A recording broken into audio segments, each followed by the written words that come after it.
abençoando vocês a cada dia mais em nome de Jesus. Queridos, essa passagem é uma passagem muito conhecida dos irmãos. Vou deixar um pouquinho essa palavra antes de nós participarmos de um momento tão especial da nossa igreja, que é o momento da ceia do Senhor. João capítulo 5, verso 1, os irmãos encontraram? Diz assim: depois disso havia uma festa entre os judeus e Jesus subiu a Jerusalém. Ora, em Jerusalém há próximo à porta das ovelhas um tanque chamado em hebreu Betesda, o qual tem 5 alpendres. Neste jazia grande multidão de enfermos, cegos, mancos e necessitados, esperando o movimento da água. E um anjo descia em certo tempo ao tanque e agitava a água. Assim o primeiro que ali descia, depois do movimento da água, sarava de qualquer enfermidade que tivesse. Estava ali um homem que havia 38 anos e achava enfermo. Jesus, vendo este deitado e sabendo que estava neste estado havia muito tempo, disse-lhe: queres ficar são? O enfermo respondeu-lhe: Senhor, não tenho homem algum que quando a água é agitada me põe no tanque, mas quando eu vou, desce outro antes de mim. Disse-lhe: levanta-te, toma o teu leito e anda. Logo aquele homem ficou são, tomou o seu leito e andava, e aquele dia era sábado. Amém. Mantenha sua Bíblia aberta, por gentileza, para nós meditarmos um pouquinho nessa passagem. Queridos, essa passagem, como eu já disse, é uma passagem muito conhecida. O texto vai dizer que estava tendo uma festa em Jerusalém, e no caminho para essa festa, Jesus decide mudar o seu itinerário, a sua rota, para ir a este lugar chamado Betesda, onde tinha um tanque chamado Betesda. É interessante a gente notar algumas coisas, porque a Bíblia diz que esse tanque era rodeado por pessoas, todas elas estavam enfermas, e tinha gente de quanto é tipo lá. E aquele tanque era cercado por pessoas, porque, como o texto que nós lemos, existia uma crença, né, de que tinha um anjo que descia ali de tempo em tempo, que agitava as águas, e o primeiro que pulasse era curado de qualquer mal. O texto diz que era qualquer um que pulasse. O texto diz que era o primeiro que pulasse. O primeiro que pulava, não era todos, era o primeiro que pulava. Depois do anjo agitar as águas, essa pessoa se sarava de qualquer enfermidade que tivesse. Isso me leva a pensar, e eu quero levar você a pensar nisso, que esse lugar era um lugar onde, na verdade, era uma verdadeira selva. Pensa comigo.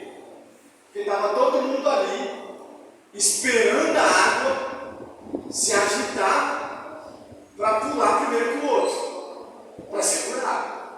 Tanto é que o próprio homem diz assim: olha, Jesus, toda vez que eu estou tentando ir, desce alguém primeiro que eu. Então esse lugar era um lugar onde, já viu aquela expressão assim, cada um por si, Deus por todos? Esse era Betesda, era esse lugar. Betesda era um lugar onde cada um estava ali preocupado com o seu umbigo. Quem pular primeiro. Aquele homem já estava 38 anos, sabe lá Deus quantas vezes ele tinha tentado entrar e quantas vezes ele viu outras pessoas entrando no seu lugar. Não é? Por quê? Porque ali é um lugar onde cada um pensava em si. Ali era um lugar onde o meu milagre é sempre mais importante que o milagre do outro. Esse era a Betesda. Aquele ambiente acabou se tornando um ambiente onde surgia uma espécie de competição. Quem pula primeiro? Você não pode ser o segundo, nem o terceiro. Você tem que ser o primeiro. Porque se você não conseguir pular em primeiro lugar, você não recebe o seu milagre. Então o meu milagre é o que me importa, Betesda. Era assim, esse era o contexto.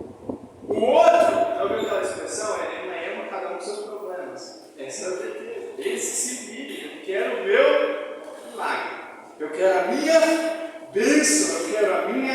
vitória.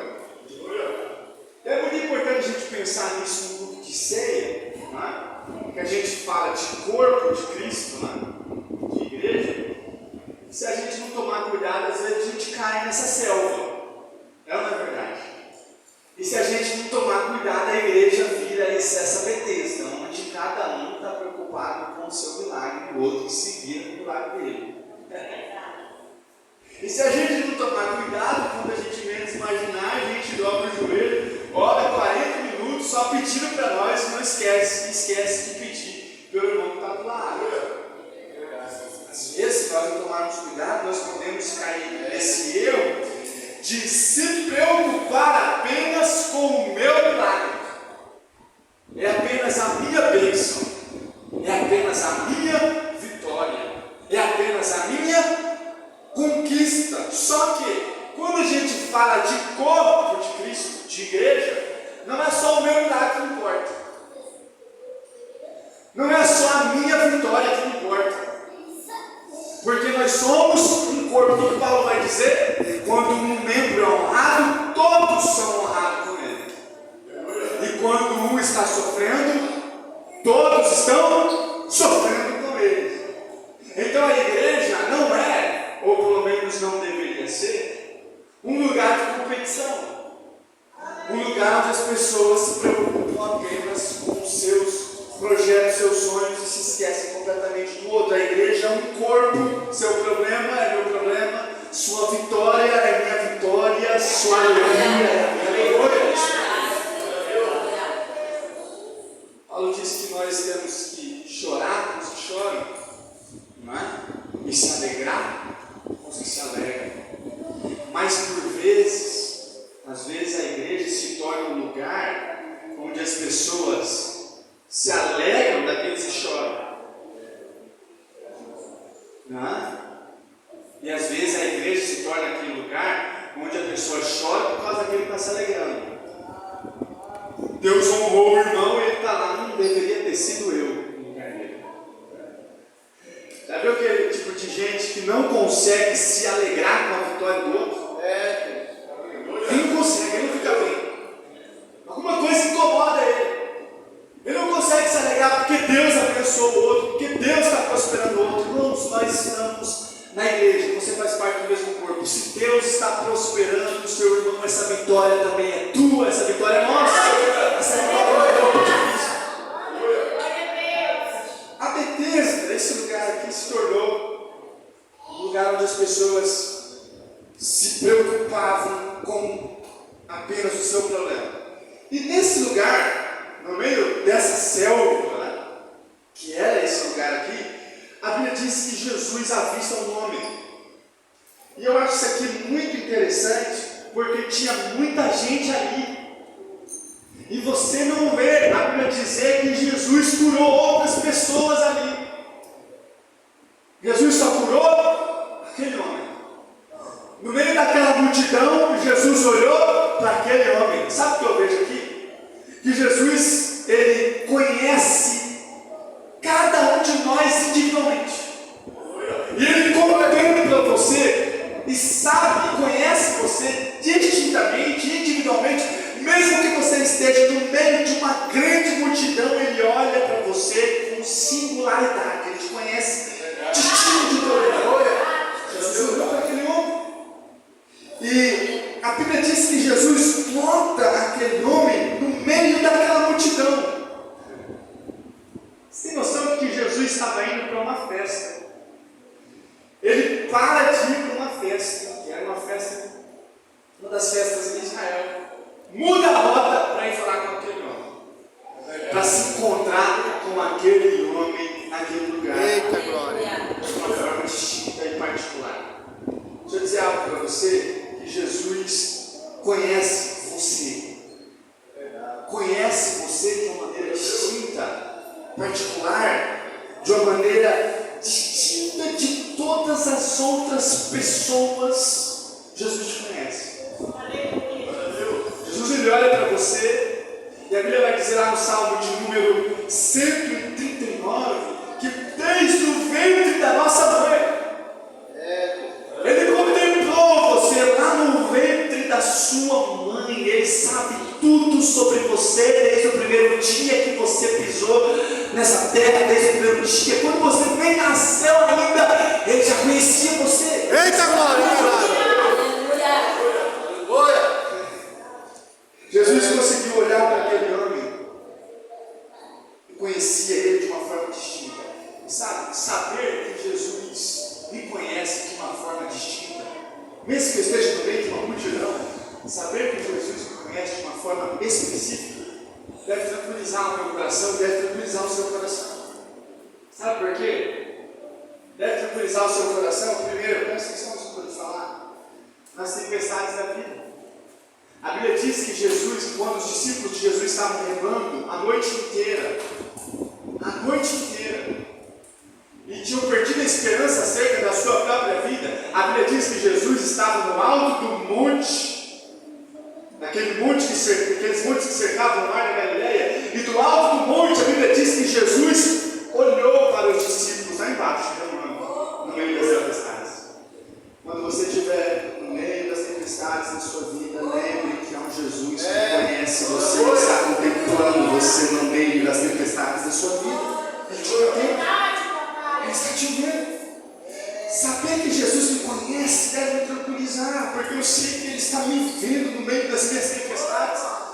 Outra coisa, saber que Jesus me conhece de uma maneira distinta, individual, particular, não só deve me tranquilizar no meio das tempestades da vida, no meio dos problemas, mas também deve me tranquilizar no meio das calúnias e das ofensas da vida.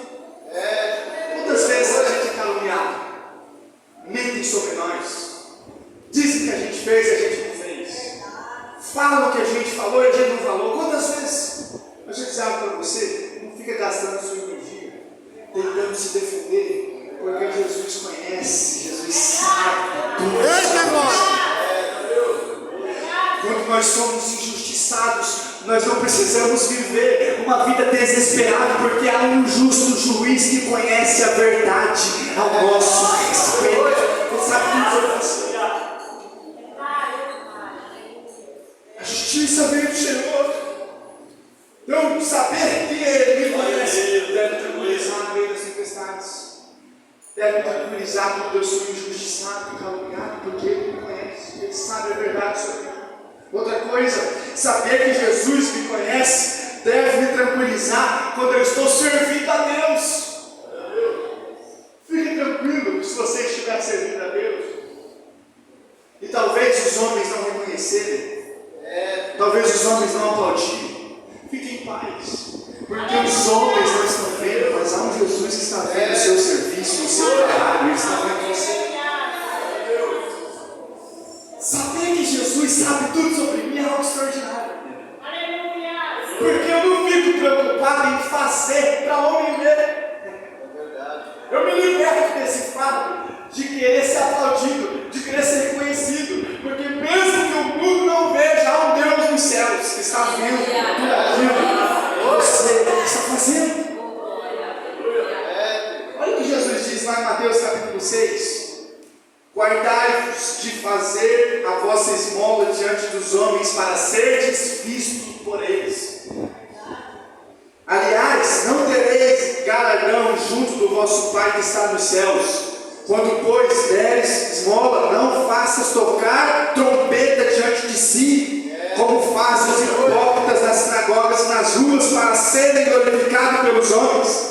Em verdade vos digo que já receberam o seu galardão. Agora presta atenção. Mas tu, quando deres oferta, não saiba a tua mão esquerda o que faz a tua direita, para que a tua oferta seja dada em secreto. Agora olha esse texto. E teu Pai que te vê em secreto, Ele te recompensará. O que importa é que há um Deus no céu que te vê e a recompensa vem dele para a sua vida. Saber que Jesus me vê me tranquiliza quando eu estou servindo a Ele. Não importa se eu fui visto por alguém ou não fui visto, nada passa despercebido aos olhos daquele que é onisciente, onipotente, onipresente. Ele sabe de todas as coisas. Jesus sabia tudo sobre esse homem. Tudo. Jesus sabia absolutamente tudo sobre esse homem. Foi por isso que Jesus foi lá. Foi por isso que Jesus olhou para ele distintamente, no meio daquela multidão. Destacou ele daquela multidão. Jesus sabia tudo sobre ele. Jesus sabia quantas vezes aquele homem pediu ajuda e lhe foi negada ajuda. Jesus sabia. Jesus sabia quantas vezes ele tentou e não conseguiu entrar no tanque para ser curado. Jesus sabia. Jesus sabia quantas vezes ele se desesperou. Jesus sabia das lágrimas. Jesus sabia de quantos olhares ele recebeu ao longo de 38 anos, olhares de rejeição. Jesus sabia de familiares que ele perdeu. Jesus sabia de tudo. Jesus sabe de todas as suas dores, das suas lágrimas. Ele sabe tudo sobre você.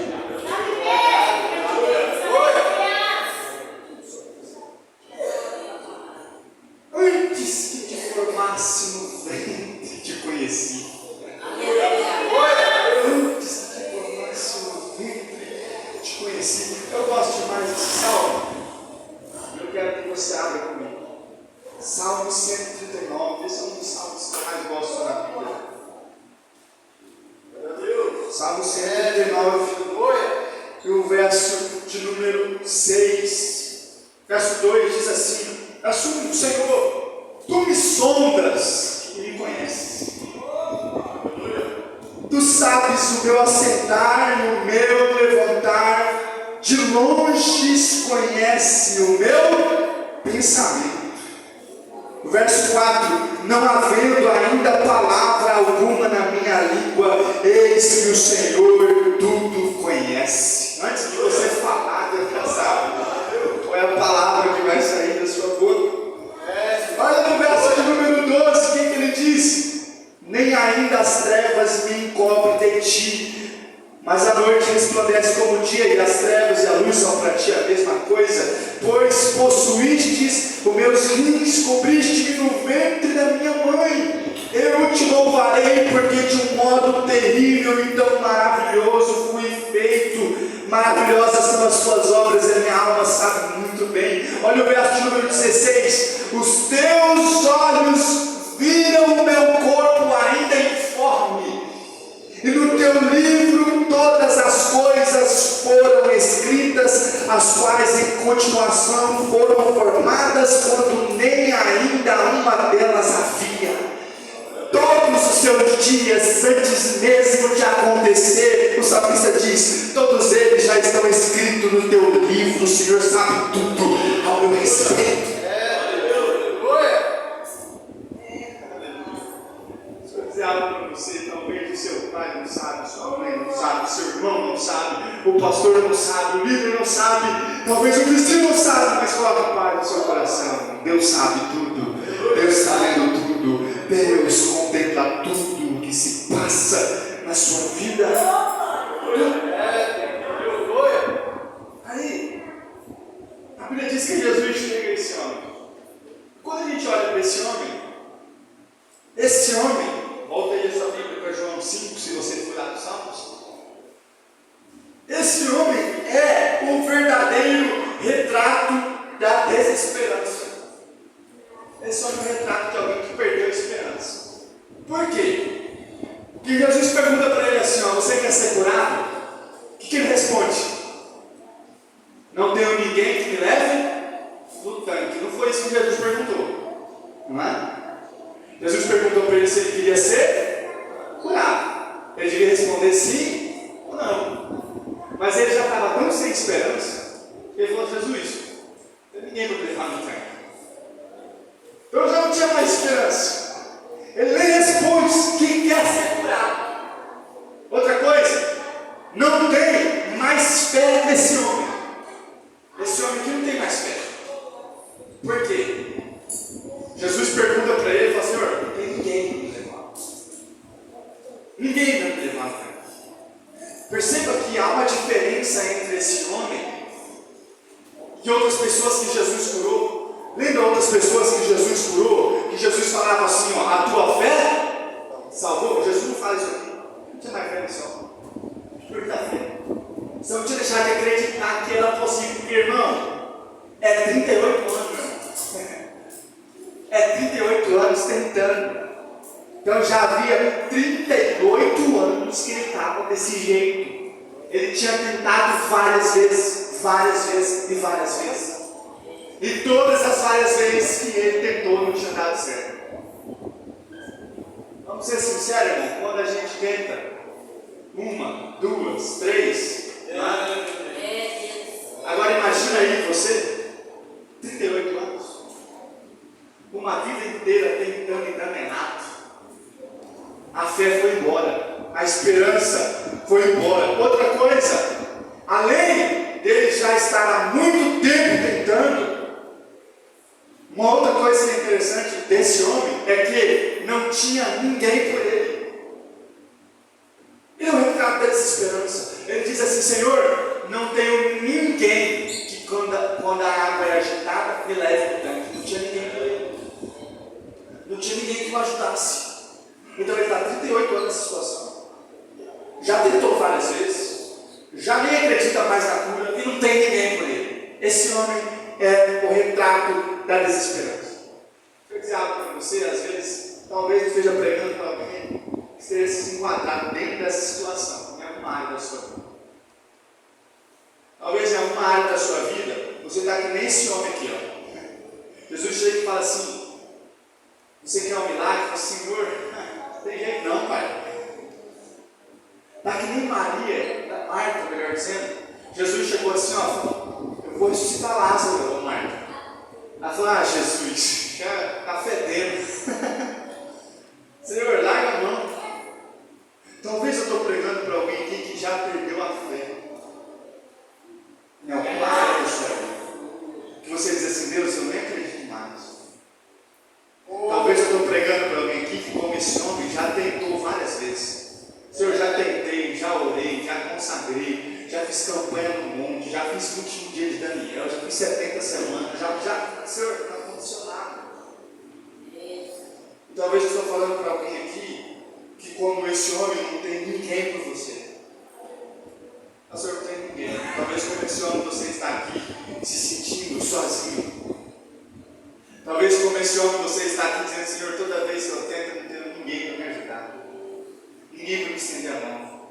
Eu quero dizer algo para você: não importa se a sua fé acabou no meio da caminhada. Sabe o que eu acho interessante? Que Jesus não menospreza esse homem, por esse homem deixar de crer, por esse homem perder a esperança. E eu vim aqui dizer para você: não importa se talvez você já deixou de crer, não importa se você perdeu a esperança, Jesus trouxe hoje aqui para devolver essa esperança do seu coração. Jesus vem aqui. Eu espero que por meio dessa palavra você volte a crer que, independente da situação que você está vivendo, há um Deus dos céus que pode mudar a história da sua vida. Às vezes a gente perde a fé, às vezes a gente deixa de crer mesmo, mas sabe o que é interessante nisso? Deus não nos abandona nesse momento. Lembra aquele homem que fez uma oração a Jesus, disse assim: Jesus, ajuda a minha incredulidade, ajuda a minha falta de fé. Talvez seja essa oração que eu e você precisamos fazer para Deus essa noite. Senhor, coloca a fé no meu coração de novo. Senhor, coloca esperança no meu coração, me faz crer que o Senhor pode mudar a história da minha vida outra vez. Ajuda a minha incredulidade. Outra coisa que eu quero dizer a você: não importa quanto tempo você está nessa situação, não importa. Não importa o tempo, não importa quantos anos se passaram, não importa quantos dias se passaram, não importa, o tempo não faz a menor diferença. Quando Deus quer fazer algo na nossa vida, Ele faz, porque não há nada que seja capaz de impedir a ação de Deus na nossa vida.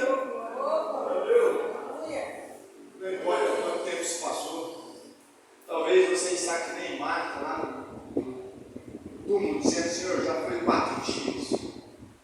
Já foi 4 dias, Senhor.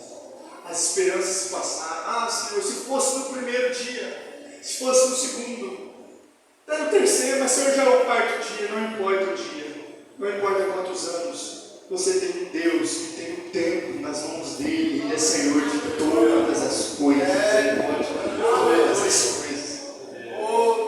Não importa o tempo. Não importa também quantas vezes você tentou. Talvez você está aqui hoje sem esperança, dizendo: Senhor, já tentei tantas vezes.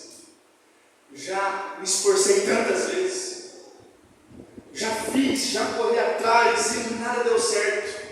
Deus está dizendo para você: filho, não importa quantas vezes você tentou, não importa quantas vezes as suas atitudes foram frustradas, não importa. O que importa é que quando os seus recursos se acabam, os recursos de Deus continuam jorrando sobre a nossa vida. Não importa se você perdeu as forças, quando nós perdemos as forças, Ele entra em cena para mostrar que todo o poder ainda está nas mãos dele. Talvez você está aqui nesse ano e já tentou muitas vezes, já lutou muitas vezes, as suas forças se esgotaram, mas Deus trouxe você aqui hoje para dizer a você que não importa se você perdeu as forças, até porque, irmão, não é a sua força mesmo, não é a sua força que faz a diferença, não é o seu recurso que faz a diferença, não é a sua capacidade que faz a diferença, ainda é o poder que emana das mãos de Deus que faz a diferença na nossa vida. Ele. E outra coisa que eu quero dizer a você: não importa se, como esse homem, você não tem ninguém. Não importa. Sabe o que eu acho interessante? Que Jesus está na frente desse homem, dizendo assim: olha, você quer ser curado? Jesus. E ele está dizendo assim: mas Senhor, eu não tenho ninguém. Ei, mas é Jesus que está aqui. É Jesus que está lá diante desse homem. É como se Jesus estivesse dizendo assim: ei, você não tem ninguém, mas eu estou aqui com você. Você não tem ninguém, mas eu estou aqui. Você não tem ninguém, mas eu sou Jesus, eu estou aqui com você. Não importa se você não tem ninguém. Talvez você entrou aqui hoje se sentindo sozinho. Talvez você entrou aqui hoje como esse homem, dizendo assim: Senhor, eu não tenho ninguém. E Jesus me trouxe aqui para dizer para alguém: não diga, eu não tenho ninguém, porque Jesus te fez uma promessa: eis que estarei convosco todos os dias até a consumação dos séculos. Os homens podem me abandonar, mas há alguém que está dizendo a você essa noite: pode uma mãe se esquecer do seu filho que ainda amamenta, eu todavia não me esquecerei de vós, Senhor. Glória a Deus, aleluia. Jesus está dizendo: rapaz, você não tem ninguém, mas eu estou aqui, eu não sou ninguém. Você não tem ninguém, mas eu deixei de ir uma festa para vir aqui falar contigo. Talvez você está aí pensando: mas eu não tenho ninguém. Jesus está dizendo: não sou o que para você? Eu estou contigo, meu pai. Eu estou com você no meio desse processo, no meio dessa luta. Você não está sozinho. Aleluia. Sabe o que eu acho interessante? Uma observação aqui. É que Betesda é um lugar. O nome Betesda significa casa de misericórdia. Casa de misericórdia. É interessante que é justamente na Betesda, no lugar da misericórdia, na casa da misericórdia, é justamente nesse lugar que tem um homem dizendo assim: eu não tenho ninguém. É claro que Jesus está conosco para falar de ceia, né? De corpo de Cristo, de igreja. A gente precisa parar para pensar, porque a igreja, ela tem que ser essa Betesda, a igreja tem que ser essa casa de misericórdia. Aleluia. Só que a Betesda, que tem o nome de casa de misericórdia não tinha nada. Porque justamente no lugar onde deveria existir misericórdia, tem um homem dizendo assim: não tem ninguém. Às vezes a igreja tem que tomar esse cuidado, para que a igreja não se torne um lugar que apenas tem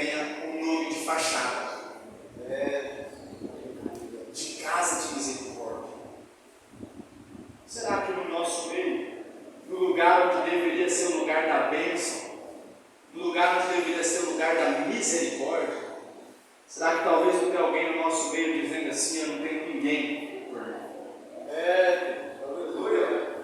Se a igreja deveria ser um hospital, onde as pessoas encontram cura, mas às vezes é justamente na igreja que as pessoas são feridas e machucadas.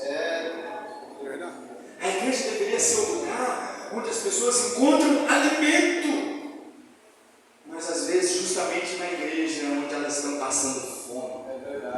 A gente tem que parar para refletir sobre nós, enquanto igreja. Será que no nosso meio, no lugar onde deveria existir paz, tem alguém vivendo em guerra? Tem alguém dizendo assim, eu não tenho ninguém para mim? Que eu e você, em nome de Jesus, possamos lutar para que a igreja, a nossa igreja, não seja um lugar onde alguém vai dizer assim, eu não tenho ninguém. Que em nome de Jesus a nossa igreja seja um lugar onde as pessoas possam contar umas com as outras, possam chorar umas com as outras, possam orar umas pelas outras, para que a gente continue seguindo como igreja, como Jesus nos ensinou. Justamente no lugar onde deveria ter misericórdia, tem alguém dizendo assim, não tem misericórdia aqui. E aí, eu quero trazer algumas considerações rápidas para a gente encerrar sobre esse homem. Quando Jesus pergunta para esse homem se ele queria ser curado, ele responde assim, Senhor, não tenho ninguém que me leve no tanque.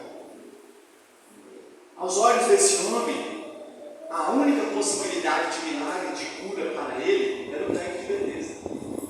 Não é? Porque Jesus falou assim, ó, você quer ser curado? E ele disse assim, Senhor, não tenho ninguém que me leve?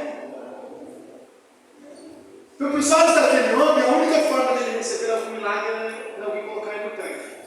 E ele esqueceu que estava ali, quem era o maior do tanque, que era Jesus. Às vezes os nossos olhos estão vendados e a gente não consegue ver possibilidade de lugar nenhum. Não é? Às vezes os nossos olhos estão vendados e a gente só acha que é só de um jeito que vai acontecer. Só que esse homem deixou de prestar atenção na coisa mais importante, que mesmo que não tivesse alguém que levasse um tanque, Jesus estava ali. Ele tinha que dizer algo para você, talvez você não está vendo saída em lugar nenhum. Talvez você não está vendo portas abertas em lugar nenhum. Mas deixa eu dizer algo a você, não importa se as possibilidades se esgotaram. O seu Deus está acima de todas as possibilidades. O seu Deus está acima delas. O seu Deus não fica refém das situações adversas. O seu Deus não fica refém quando o seu recurso acaba. O seu Deus cria o recurso. O seu Deus está acima de todas essas coisas. Acima de todas. Ele disse, Senhor, olha, se tivesse alguém para me levar no tanque, eu até que tinha jeito. Acho que Jesus, certo, o texto não fala, mas talvez Jesus poderia ter dito melhor se você não sabe quem que você está falando, né? Quem está falando com você? Você está aí preocupado porque você tem que ir para o tanque, porque um anjo vem e mexe nas águas? Mas você está falando com aquele que criou o anjo que mexe na água. Está falando com aquele que está acima de todas as coisas. Seus recursos acabaram. As portas se fecharam. E Deus está falando o que quer fazer. Deus está falando que quer abrir as portas. Mas você está assim, Senhor, não tem como porque os recursos acabaram. Foi os seus recursos que se acabaram. Os de Deus continuam de pé. Os de Deus continuam jorrando sobre a sua vida. Eita glória. Uma outra coisa sobre esse homem que eu acho muito interessante é que a Bíblia diz que Jesus cura esse homem. E quando esse homem é curado, Jesus fala, nós não lemos esse verso, mas eu quero que você volte os seus olhos aí comigo. No verso de número 13. Olha o que acontece no verso 13. Quando aquele homem é curado, deixa eu explicar para vocês. Quando aquele homem é curado, ele sai e carrega a sua maca. E era sábado. E sábado ele não poderia carregar a sua cama. E quando ele está carregando a sua cama, alguém pergunta para ele assim, ó, quem que mandou você carregar isso aí? 3 ele diz assim, ó. E o que fora curado não sabia quem era, porque Jesus se havia retirado em razão de naquele lugar haver grande multidão. Olha que coisa interessante. Perguntaram para ele assim: quem curou você? E ele não sabia quem era. Isso aqui é muito sério. Quando a gente lê isso aqui, não presta atenção na seriedade que é isso. Perguntaram para ele assim: você foi curado? Fui. Quem curou? Não sei. Sabe isso aqui? Às vezes a gente recebe, isso aqui é uma ilustração, né? De pessoas que recebem milagres de Deus, mas não sabem quem ele é. Jesus curou aquele homem. Ele poderia ter no mínimo nem perguntar: quem que é você, rapaz, que me curou? Quem é você? Não perguntou. Nem sabia quem Jesus era. Só recebeu o milagre, catou a maca e foi embora.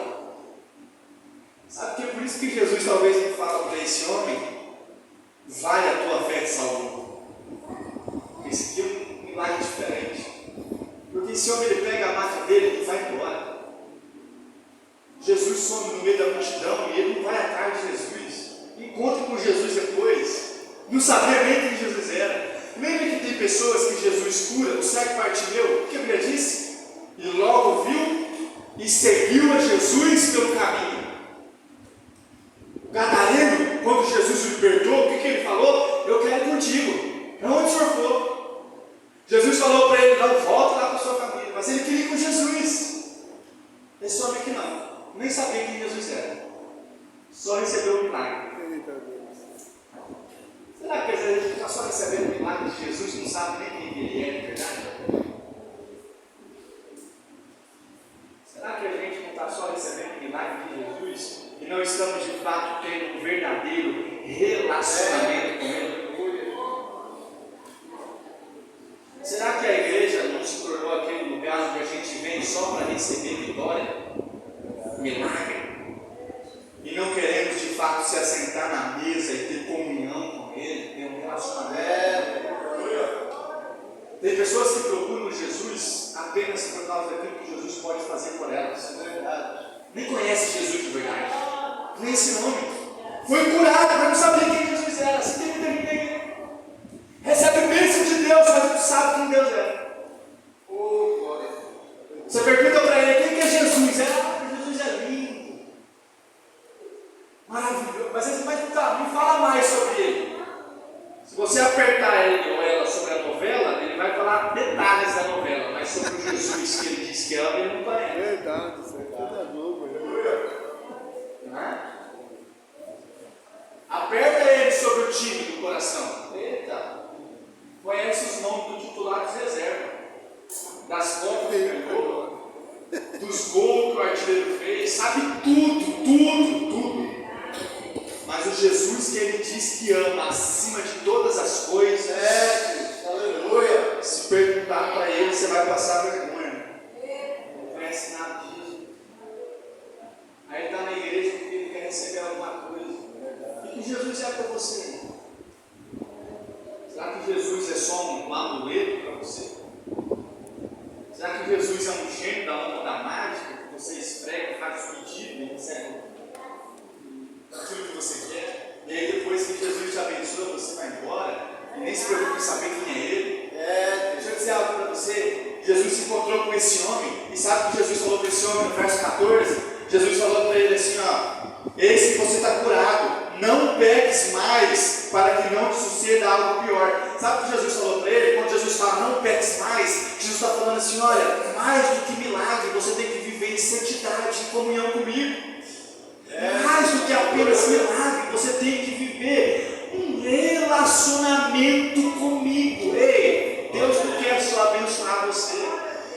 Deus não quer que você o busque apenas pelas mãos e por aquilo que Ele tem a oferecer a você. Mais do que isso, mais do que a bênção, é ter comunhão com o abençoador que nós precisamos. Nós estamos num culto de Santa Ceia. Mais do que milagre, Deus quer que a gente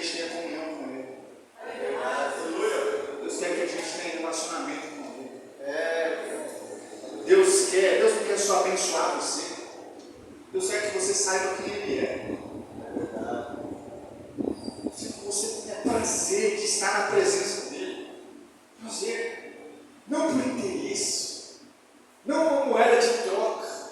Deus não quer que o nosso relacionamento com ele seja uma moeda de troca. Eu venho porque eu quero receber alguma coisa. Não que Deus não faça isso. Deus faz. Deus cura. Deus abre portas.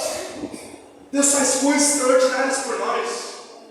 Mas muito mais importante que qualquer coisa que Deus possa dar a nós, mais importante que todas essas coisas, é o privilégio da comunhão com o seu Santo Espírito.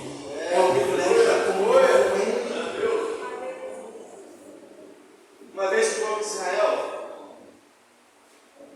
lá no livro de 1 Samuel, sacerdotes Ofni e Finéias, homens que não temiam o Senhor, sabe o que eles faziam? Se prostituíam dentro do templo. Aí teve uma guerra contra os filisteus. E sabe o que Ofni e Finéias fizeram? Falaram assim: ó, manda trazer a arca da aliança. Sabe o que é a arca da aliança? Símbolo da presença de Deus no meio do povo. Símbolo da presença de Deus no meio do povo. Eles disseram assim: ó, manda trazer a arca da aliança. Viviam em pecado, desobedeciam a Deus, não faziam o que Deus mandava, viviam a vida de qualquer jeito, mas quiseram usar a arca da aliança como um amuleto. Traz a arca da aliança, porque se a arca estiver aqui com a gente recebe vitória, a gente vence a guerra. Não queria comunhão com a presença, não queria intimidade com a presença, não queria servir a Deus verdadeiramente, só queria os benefícios que a presença de Deus podia dar a eles. Sabe o que aconteceu? Mesmo com a arca da aliança, todos eles foram mortos. Sabe por quê? Porque Deus não aceita sua presença ser usada como um amuleto. Deus não quer que a gente use apenas como um trampolim para conquistar as coisas na nossa vida. Deus não pode ser só um realizador de sonhos para você, meu irmão. Deus não pode ser, não, que eu busco quando estou precisando e quando eu não preciso eu vou embora. Não, mais do que isso, Deus quer que a sua noiva tenha comunhão com a sua presença. O sirva não por aquilo que Ele pode dar, mas o sirva porque o ama, porque Ele é o Senhor da sua vida, porque Ele é o Senhor da sua história. Deus quer que a gente o sirva e o ame. Deus quer que a gente esteja aqui hoje, não por causa daquilo que Ele pode dar para nós, mas por causa daquilo que Ele já deu por nós na cruz do Calvário. Não é aquilo que Ele vai fazer, não é aquilo que Jesus vai fazer por mim e por você, é aquilo que Ele já fez, e hoje nós vamos participar. O sangue vertido na cruz do Calvário, foi o corpo moído, rasgado pelos nossos pecados. Por causa disso que nós estamos aqui hoje.